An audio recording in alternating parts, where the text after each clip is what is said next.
혹시 이런 생각 해보신 적 있으세요? 유튜브 켜면, TV 켜면, 매스컴 보면 우리 부부 월 200만 원으로 아주 잘 살고 있어요 라는 영상이 넘쳐나는데 막상 내 통장을 보면 200만 원은커녕 매달 적자가 나고 어디서 새는지도 모르겠고 괜히 내가 뭔가 잘못 살고 있나 싶어서 한숨부터 나오는 그 기분 말이에요. 저 오늘 그 이야기 하려고 합니다. 67세 은퇴 부부가 실제로 한 달에 얼마를 쓰는지, 왜 200만 원 가지고는 도저히 안 되는 건지, 아무도 말 안 해주는 숨겨진 지출들이 대체 뭔지, 그리고 60대 부부가 돈 문제로 조용히 무너져 가는 이유까지 오늘 이 영상 하나에 전부 담았습니다. 끝까지 보시면 오늘 당장 집에서 해볼 수 있는 것도 알려드립니다. 절대 후회 안 하실 겁니다. 이 영상 중간에 끄시면 진짜 손해입니다. 여러분, 이 채널을 통해 드리는 이야기들이 조금이라도 힘이 되고 있다면 구독 버튼 한 번과 좋아요 하나가 저한테는 정말 큰 의미가 됩니다. 알림 설정까지 해두시면 다음에도 꼭 필요한 이야기 놓치지 않고 받아보실 수 있어요. 진심으로 감사드립니다. 자, 그럼 시작해 볼게요. 오늘 이야기의 주인공은 박씨 부부입니다. 남편분이 67세, 부인이 65세.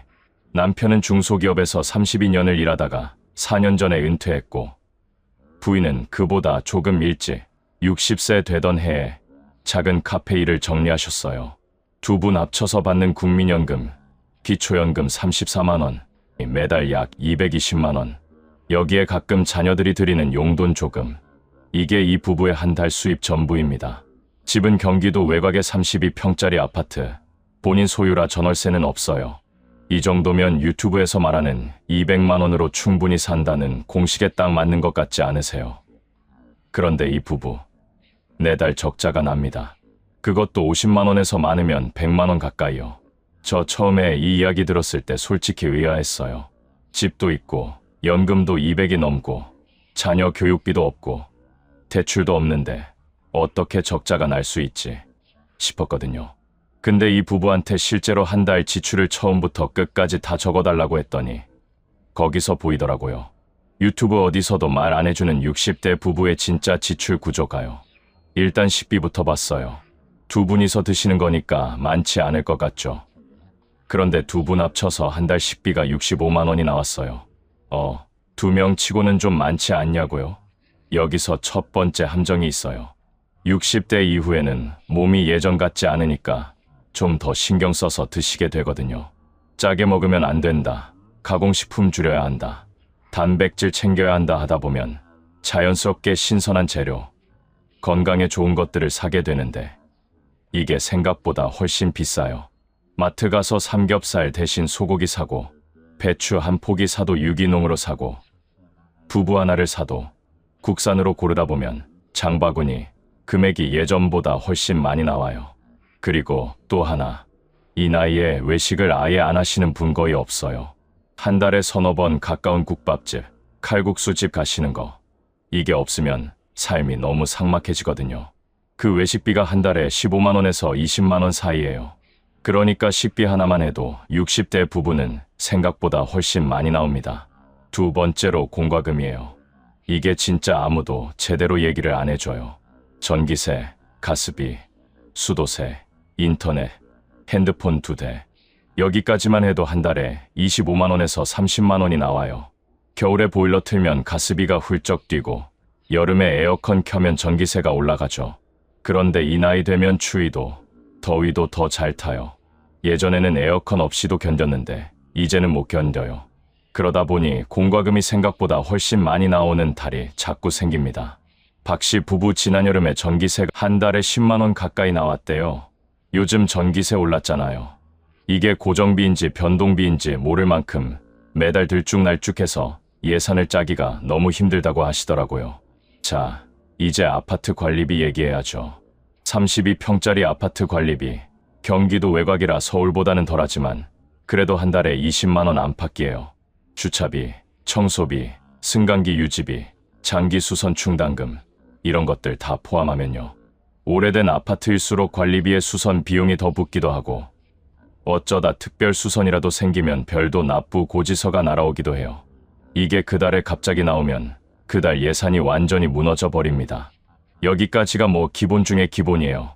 식비 65만 원, 공과금 30만 원, 관리비 20만 원. 벌써 합계가 115만 원이 넘어요. 220만 원 연금에서 이 세 가지만 빼도 100만 원 조금 넘게 남는 거잖아요. 그런데 아직 빠진 게 얼마나 많은지 아세요? 보험료예요. 이게 진짜 무서운 놈입니다. 60대 부부가 가지고 있는 보험 개수, 평균적으로 2명 합쳐서 한 넉 개에서 6개예요. 실손보험, 암보험, 치아보험, 간병인보험, 종신보험 해지 못한 거. 이게 한 달에 2명 합쳐서 최소 20만 원에서 많으면 4, 50만 원까지 나와요. 박 씨 부부는 두 분 합쳐서 보험료가 35만 원이었어요. 해지하자니 그동안 넣은 게 아깝고 유지하자니 부담스럽고 그 딜레마에 걸려서 그냥 매달 나가고 있는 거죠. 그 다음이 의료비예요. 이게 진짜 60대 이후 생활비의 블랙홀이에요. 박 씨 부부 한 달 의료비 평균이 얼마인 줄 아세요? 두 분 합쳐서 40만 원에서 50만 원이에요. 매달이요. 실손보험 있는데 왜 이렇게 많냐고요? 맞아요. 실손보험이 있어도 안 되는 게 있어요. 일단 치과 치료는 실손보험이 거의 안 돼요. 임플란트 하나에 200만 원 안팎인데 이게 갑자기 필요해지면 그달 예산은 그냥 날아가는 거예요. 박 씨 부부 남편분이 작년에 임플란트 2개 하셨어요.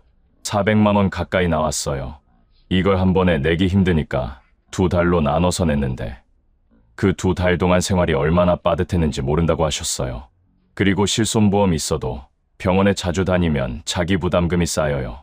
한 달에 3군데 병원 다니면서 각각 10,000원씩, 20,000원씩 내면 그게 한 달에 5만 원, 10만 원이 그냥 나가는 거거든요.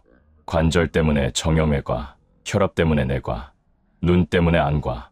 이 3군데만 다녀도 금방이에요. 거기에 약값까지 더하면요. 박 씨 부부 남편분 혈압약, 당뇨약, 고지혈증약, 이거 3가지만 한 달에 약값이 4만 원이 넘어요. 자, 이쯤에서 정리해 볼게요. 지금까지 나온 것만요. 식비 65, 공과금 30, 관리비 20, 보험료 35, 의료비 45. 이것만 더해도 이미 200만 원이에요. 아직 교통비, 통신비 따로 쓰는 거, 옷 한 벌, 미용실, 경조사비, 명절 비용 이런 거 하나도 안 넣었는데요. 이게 바로 유튜브에서 200만 원이면 충분해요 라고 말하는 사람들이 절대 안 보여주는 부분이에요. 왜 안 보여줄까요? 그 영상들 잘 보면요. 200만 원 충분하다는 분들 대부분 몇 가지 조건 중 하나 이상이 빠져 있어요. 집에 대출이 없고 건강이 특별히 좋고 보험을 많이 정리했고 자녀한테 경조사비를 안 쓰거나 아니면 도시가 아니라 시골에 사시는 분들이에요. 도시에서, 아파트에서 몸에 병 하나씩 생기기 시작하는 60대에 200만 원으로 2명이 사는 건 솔직히 굉장히 빠듯한 거예요. 죄송한 말씀이지만 이게 현실이에요. 박 씨 부부 남편분이 저한테 이런 말씀 하셨어요.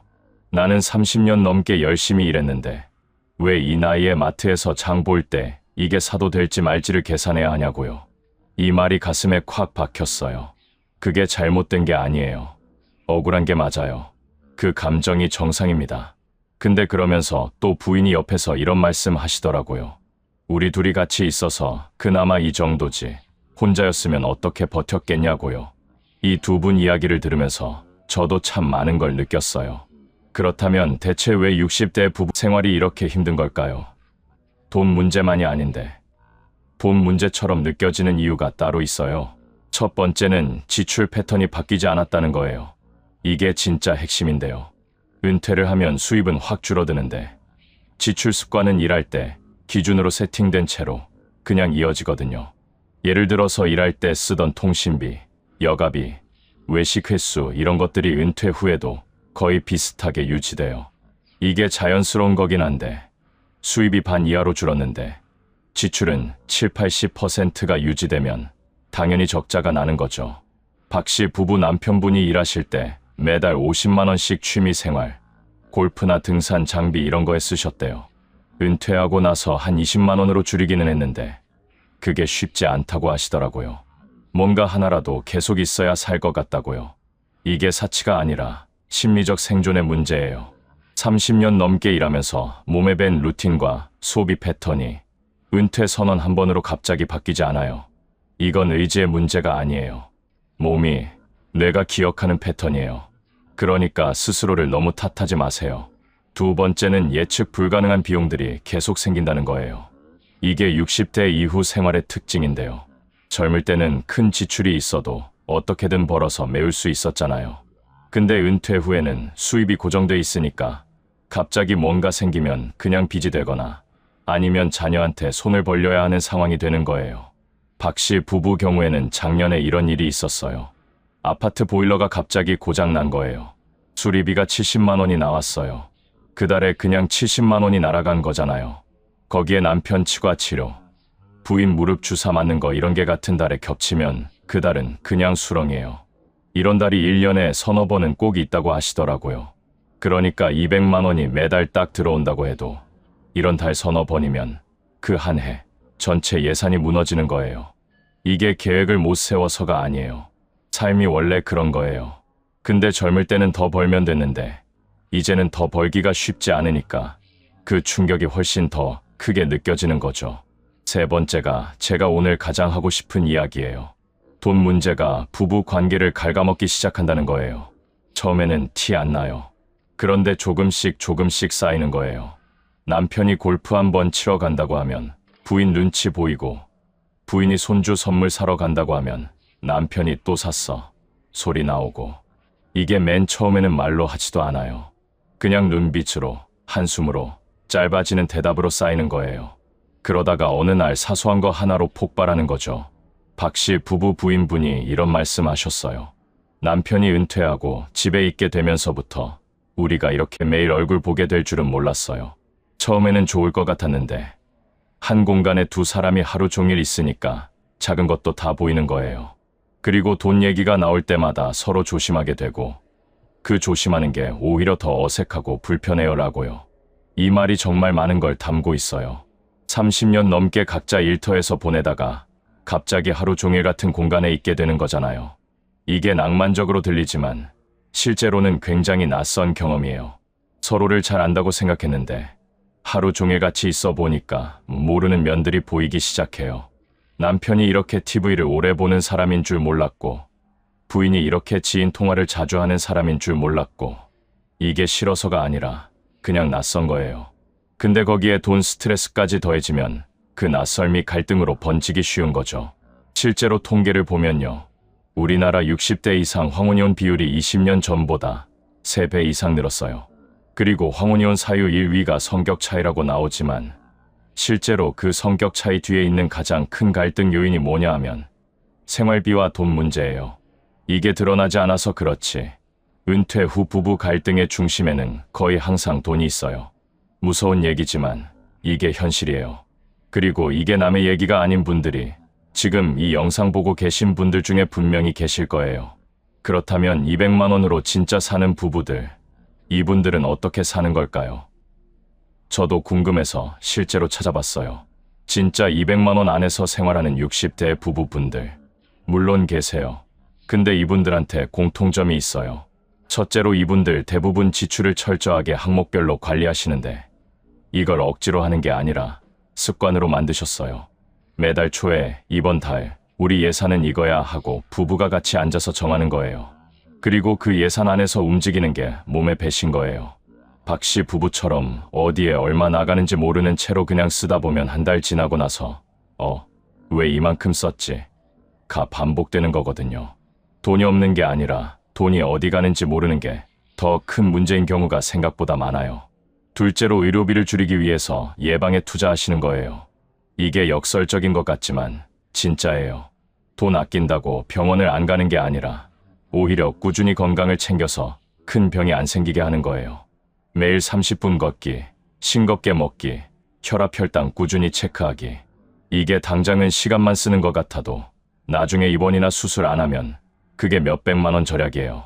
실제로 이분들 병원비가 박 씨 부부 절반도 안 나와요. 한 달에 15만 원 이하로 관리하시는 분들이 꽤 많아요. 이게 의지력이 좋아서가 아니에요. 매일 조금씩 꾸준히 움직이는 루틴이 몸에 배어 있는 거예요. 셋째로 이분들은 지출을 줄이는 게 아니라 삶의 기준을 재설계했어요. 이게 말이 비슷해 보이지만 완전히 달라요. 지출을 줄인다는 건 억지로 참는 거잖아요. 근데 삶의 기준을 재설계한다는 건 내가 뭘 좋아하고 뭘 중요하게 생각하는지를 다시 정리하고 거기에 맞는 생활 방식을 찾는 거예요. 예를 들어서 외식보다 집에서 해먹는 게 더 맛있고 즐거울 수 있거든요. 비싼 여행보다 동네 산책이 더 좋을 수 있고요. 이게 억지로 참는 게 아니라 진짜 내가 좋아하는 걸 찾는 과정이 되면 돈을 덜 써도 삶의 질이 올라가는 신기한 일이 생겨요. 물론 이게 쉽진 않아요. 하루아침에 되는 것도 아니에요. 근데 가능한 이야기예요. 이분들이 증명해주고 있으니까요. 여기서 제가 진짜 하고 싶은 말이 나와요.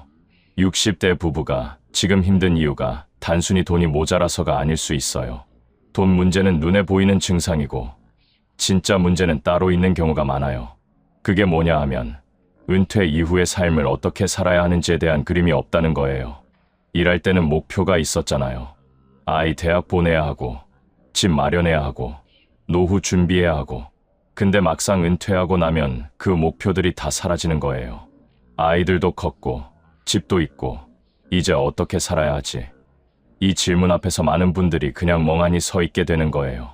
그리고 그 공허함이 지갑을 10개 만들어요. 뭔가 사면 될 것 같고 어디 가면 나아질 것 같고 근데 그게 아니잖아요. 박 씨 부부 남편분이 은퇴하고 6개월 동안 어떻게 지냈는지 아세요? 그냥 집에 계셨대요. 딱히 할 것도 없고 어디 나가기도 뭐하고 TV 보다가 낮잠 자다가 저녁 되면 밥 먹고 이게 처음엔 꿈에 그리던 생활인 줄 알았는데 2달만 지나니까 무기력해지고 자존감이 떨어지기 시작했다고 해요. 그러면서 뭔가 사거나 나가야 할 것 같은 충동이 생기고 그게 지출로 이어지는 거예요. 이게 단순한 낭비가 아니에요. 심리적인 생존 반응이에요. 사람은 의미가 없으면 뭔가로 채우려 하거든요. 그 채움의 대상이 소비가 되는 거예요. 그래서 제가 오늘 드리고 싶은 말씀 중 하나가 이거예요. 은퇴 후 재정 관리, 숫자 맞추기 전에 먼저 남편과 부인이 각자 어떤 하루를 원하는지 이야기해 본 적 있냐고요. 이게 무슨 돈 얘기냐고 아시겠지만 사실 제일 중요한 돈 얘기예요. 하루가 충실하면 불필요한 지출이 줄어요. 정말로요. 하루에 해야 할 일, 만나야 할 사람, 움직여야 할 이유가 있는 사람은 충동적으로 뭔가를 사거나 쓸 이유가 없거든요. 반대로 하루가 비어 있으면 그 빈자리를 뭔가로 채우려는 본능이 생겨요. 이게 인간이에요. 제가 상담을 해드린 또 다른 부부 얘기도 드릴게요. 이분들은 62세, 60세 부부인데요. 연금이 두 분 합쳐서 고작 160만 원이에요. 박 씨 부부보다 적어요. 근데 이 부부는 적자가 없어요. 오히려 매달 50만 원 정도를 비상금, 통장에 저축까지 해요. 어떻게 하냐고요? 일단 두 분이 매주 화요일 저녁에 부부 살림 회의를 해요. 거창한 거 아니에요. 그냥 식탁에 앉아서 이번 주에 뭐 썼는지, 다음 주에 뭐 필요한지 같이 얘기하는 거예요. 이걸 3년째 하고 계신 거예요. 이게 뭐가 달라지냐고요? 돈 이야기를 정기적으로 같이 하니까 서로 눈치 볼 일이 없어요. 부인이 손주 선물 사고 싶으면 화요일 회의에서 말하면 되고 남편이 등산화 바꾸고 싶으면 거기서 얘기하면 되는 거예요. 그러면 서로 뒤에서 쌓이는 감정이 없어요. 이게 단순해 보이지만 이 부부한테는 혁명 같은 변화였다고 하셨어요. 돈 이야기가 싸움의 불씨가 아니라 같이 해결하는 과제가 되니까 오히려 더 가까워졌다고요. 그리고 또 하나, 이 부부는 각자 개인 용돈을 따로 뒀어요. 두 분 합쳐서 한 달에 20만 원인데 각자 10만 원씩이에요. 이 돈은 서로 뭐에 쓰는지 묻지 않아요. 남편이 10만 원으로 커피 마시든 책 사든 남편 거예요. 부인이 10만 원으로 꽃집 가든 친구랑 밥 먹든 부인 거예요. 이게 없으면 뭘 사거나 쓸 때마다 상대 눈치를 보게 되고 그게 쌓이면 굉장히 피폐해진다고 하시더라고요. 돈이 아무리 없어도 각자 작은 자유가 있어야 부부가 같이 오래 살 수 있다는 거. 이 부부가 몸으로 배운 거예요. 10만 원이 작은 돈 같아 보여도 그게 내 것이라는 감각이 사람한테 얼마나 중요한지 이 부부 보면서 다시 한번 느꼈어요. 지금 이 이야기를 듣고 계신 분들 중에 우리 부부 이야기 하네 싶으신 분들 분명히 계실 거예요. 매달 통장 잔고 보면서 한숨 쉬고 상대한테 뭔가 말하고 싶은데 괜히 싸움 될까봐 참고 그러다 혼자 속으로만 끙끙대고 이 사이클 저도 알아요. 많은 분들이 알아요. 근데 이게 여러분만의 문제가 아니에요. 통계로 보면 우리나라 60대 이상 가구의 약 절반 이상이 부부 합산 소득이 250만 원 미만이에요. 그리고 이 중에서 실제로 우리 생활이 만족스럽다고 답하는 비율이 30%가 안 돼요. 다들 어떻게든 버티고 있는 거예요. 그리고 그 버팀의 이면에는 조용히 포기하는 것들이 생겨나고 있어요. 여행, 취미, 친구 만남, 손주 용돈, 하나씩 줄어들어가는 거예요. 그리고 그걸 포기할 때마다 마음 어딘가가 작게 무너지는 거예요. 이게 아무한테도 말 못하고 혼자 감당하고 계신 분들 정말 많다는 거 저는 알아요. 그런데 여기서 제가 한 가지 짚고 싶은 게 있어요. 뭔가를 포기하는 게 나쁜 게 아니에요. 다 안 된다고 생각하면 더 힘들어져요. 대신 뭘 포기하고 뭘 지킬지를 나 스스로, 그리고 부부가 함께 정하는 게 중요한 거예요. 남이 정해준 것을 억지로 따라가는 포기는 상처가 되지만 내가 선택한 포기는 힘이 돼요. 이게 작은 차이 같아도 삶의 질이 완전히 달라져요. 나는 여행을 포기하는 대신 손주 볼 때 눈치 안 보고 맛있는 거 사줄 거야 라는 선택과 여행 못 가서 억울하고 손주한테도 못 해줘서 서럽다는 감정, 상황은 같은데 느끼는 게 전혀 달라요. 자, 그러면 지금 당장 뭘 할 수 있을까요? 대단한 게 아니에요. 오늘 저녁에 한번 해보세요. 지금 우리 부부가 한 달에 어디에 돈을 쓰고 있는지 그냥 생각나는 대로 다 적어보는 거예요. 식비, 공과금, 보험료, 의료비, 교통비, 용돈, 이거 다 적어보고 더해보면 어디서 줄일 수 있는지가 보이기 시작해요. 처음엔 생각보다 많이 써서 놀랄 수 있어요. 근데 그게 시작이에요. 모르면 바꿀 수가 없거든요. 알아야 움직일 수 있어요. 그리고 보험료도 지금 당장 한번 점검해보세요. 안 쓰는 특약, 중복 보장, 이런 거 정리하면 한 달에 5만 원에서 15만 원은 나와요. 이게 꽤 큰 돈이에요. 보험 설계사한테 물어보는 게 아니라 내 보험증권 꺼내서 각 보험사 고객센터에 전화해서 내 보험, 특약 중에 지금 안 쓰는 거 있으면 알려달라고 물어보세요. 이렇게 말하면 친절하게 설명해줘요. 이거 한 번만 해도 연간 100만 원 넘게 아낄 수 있는 분들이 생각보다 많아요. 이거 귀찮다고 미루시는 분들 정말 많은데 딱 한 통 전화가 1년치 외식비를 만들어주는 거예요. 통신비도 한번 보세요. 요즘 알뜰폰 요금제 정말 많아졌어요. 두 분 합쳐서 통신비가 지금 10만 원 넘게 나온다면 알뜰폰으로 바꾸면 두 분 합쳐서 4, 5만 원으로 줄일 수 있어요. 통화, 문자, 데이터 다 돼요. 이게 처음에는 낯설고 어색할 수 있지만 한번 바꿔보시면 왜 진작 안 했나 싶다고 하시는 분들이 많아요.